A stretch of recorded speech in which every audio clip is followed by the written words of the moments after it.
Now to go on to another subject in our study of the theology of the state, the subject of Messiahship, which is very important to any study of church and state. Messiahship. The early church did not have the kind of problem that some people have today. Modernists in our day say they believe in the humanity of Jesus, but not in his deity. He was man, but he was not God. But for the early church, there was no question. Jesus Christ was God incarnate. The problem the early church had, and the kind of heresy that arose, was that some said he was not really man. He had the form of a man, but he was not truly man. And as against this, the Council of Chalcedon had to say he was very God of very God and very man of very man. For the people who saw him, who saw his miracles, who knew the truth of the resurrection, it was hard to believe he was also man. He was so obviously God the Son. And of course, the evidence was very clear after the resurrection. We forget that for a generation, no one questioned the fact that Jesus Christ had risen from the dead, or that he had performed the miracles he had performed and raised the dead. How could they? We are told of the great throngs that followed him and saw those things. We are told that there were as many as 500 witnesses to one of his appearances after the resurrection. With so many witnesses alive, how could anyone doubt it? No one went into print to deny the resurrection as long as those witnesses were alive. In fact, we are told that in their old age, the handful of survivors who had actually seen Jesus would greet each other at church with a joyful cry and litany. Have you seen? We have seen. Have you heard? We have heard. Have you touched? We have touched. John refers to this in his first epistle, in the first 3 verses. In 1 John 1:1-3. That which was from the beginning, which we have heard, which we have seen with our eyes, which we have looked upon and our hands have handled of the word of life. For the life was manifested, and we have seen it, and bear witness, and show unto you that eternal life which was with the Father and was manifested unto us. That which we have seen and heard declare we unto you, that ye also may have fellowship with us, and truly our fellowship is with the Father and with his Son, Jesus Christ. Thus they had that witness. They knew that Jesus Christ was indeed one who had appeared, performed these miracles, and they had heard, seen, and touched him. But the problem for many was, could such a Jesus as you're telling me about been a man? Was not his humanity just a form, an illusion? Docetism, Gnosticism, and other cults propagated this. But the church said he was truly God and truly man. And he was the Messiah.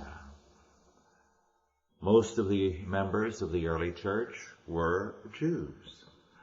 By the time the last book of the New Testament was written, there were perhaps 500,000 Christians throughout the Roman Empire. At least that. Most of them were converted Jews. And for them, Jesus Christ was the Messiah. And that was for them a royal title, the great royal title. So that to say that Jesus Christ was the Messiah, or the Christ, to use the Greek term, was to say that he was the great King, King of kings and Lord of lords. His realm was to be worldwide, his kingdom over this world. And the foundation of his throne was to be justice or righteousness. The early church took this faith that all the Jews had shared and joyfully proclaimed it. The prophecies of Isaiah were widely used for preaching. In fact, we encounter the book of Isaiah and its prophecies over and over again in the New Testament. It was a popular book for preaching in the early church. This their king, they said, is a king whose increase has no end. And they believed very literally that he would triumph, that all men and nations would, before the end of history, be put under his feet. It was not until St. Augustine that Christ's triumph in this world was spiritualized away. And it was because Augustine became so pessimistic with the fall of Rome, he could only see a triumph in heaven. Sad to say, that kind of thinking, amillennialism, has become very popular again in our time. But the church saw the whole world as a realm to be conquered. The Great Commission had declared it. And the missionaries went out, Paul said, to all the world. One of the first problems the early church had was in dealing with civil government, with the state. And the reason they had this problem was very simple. If Christ is the King, the Lord, God incarnate, the Messiah, and his believers are members of the royal household, then what place is there for allegiance to the state, the civil government? And you must remember that these people took care of their needy. They educated the children. They governed themselves, so they had very little need of civil government. And so their question was, what do you do with Caesar? What do you do with kings and governors? What's our relationship to them? How can we have any relationship to them since we are under Christ, the King? Now, that was the reason why Paul in Romans 13 dealt with the question. You see, all the letters of Paul are answers to questions. And so to know what the answer is about, ask yourself, what question was asked? What was the question? And the question was, do we obey Caesar? What have we got to do with him? And Paul said, we do. We are to submit to higher powers. God has so ordained it. We are the Lord's, and he sets the terms of our lives.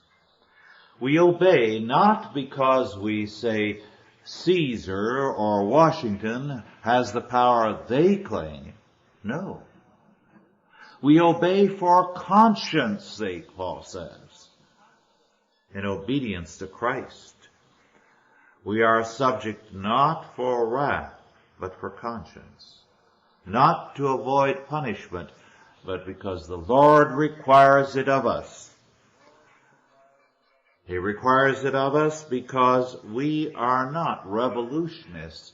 We do not believe in revolution, but in regeneration.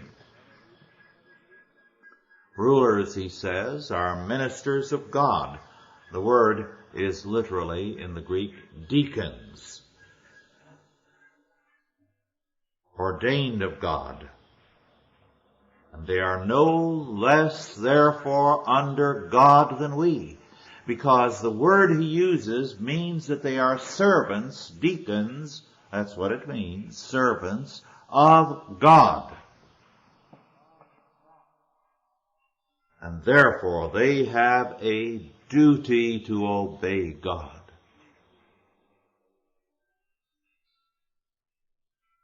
Ministers and civil servants, presidents, kings, governors, are as much required by God to live according to his word as any Christian school teacher or any church member or any pastor.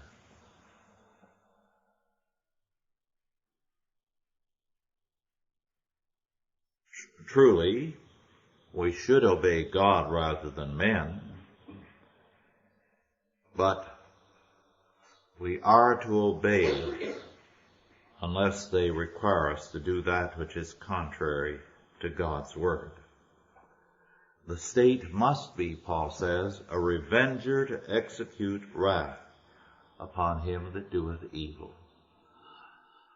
So what Paul does is to give the state a theological basis, to put it under God, and to declare emphatically that while we do not agree with these civil authorities, we are to obey for conscience sake, to avoid revolution as far as possible, because we are dedicated to regeneration, not revolution. The state, however, must recognize the Lord and obey it. Now, the early church resisted all efforts to control it by Rome. We are, as persons, to submit as persons concerning ourselves and our properties, but not as Christians, not as churchmen. There is not a single word in all the New Testament that gives any ground for saying the church must be under the state. After all, how can Christ be the Messiah, the world ruler, if the state controls his embassy? He is the judge over all nations, the King of kings and Lord of lords. It was not morally nor theologically possible for the early church to justify surrender to the state, nor is it biblically possible today. The Lord recognized the existence of the state, but he also recognized its demonic lust for power when it is not under God, as our Lord says in Luke 22:25 through 30. Christ called and appointed unto himself the disciples as a kingdom. He called the realm of the ungodly, this state, the power of darkness, in Luke 22, verse 53. And Paul calls attention to the ungodliness of civil government outside of Christ in 1 Corinthians 2:8 and 1 Corinthians 6:1. We have a duty to work for the conversion of men, women, and children, and nations, civil governments, and to place them under Christ, not Christ under the state. And unless civil government accepts Jesus Christ as Lord, conflict between church and state is inescapable. The state will try to play God and rule over the church. And this is why we have the problems we do today. But Christians must stand for the crown rights of Jesus Christ the Lord.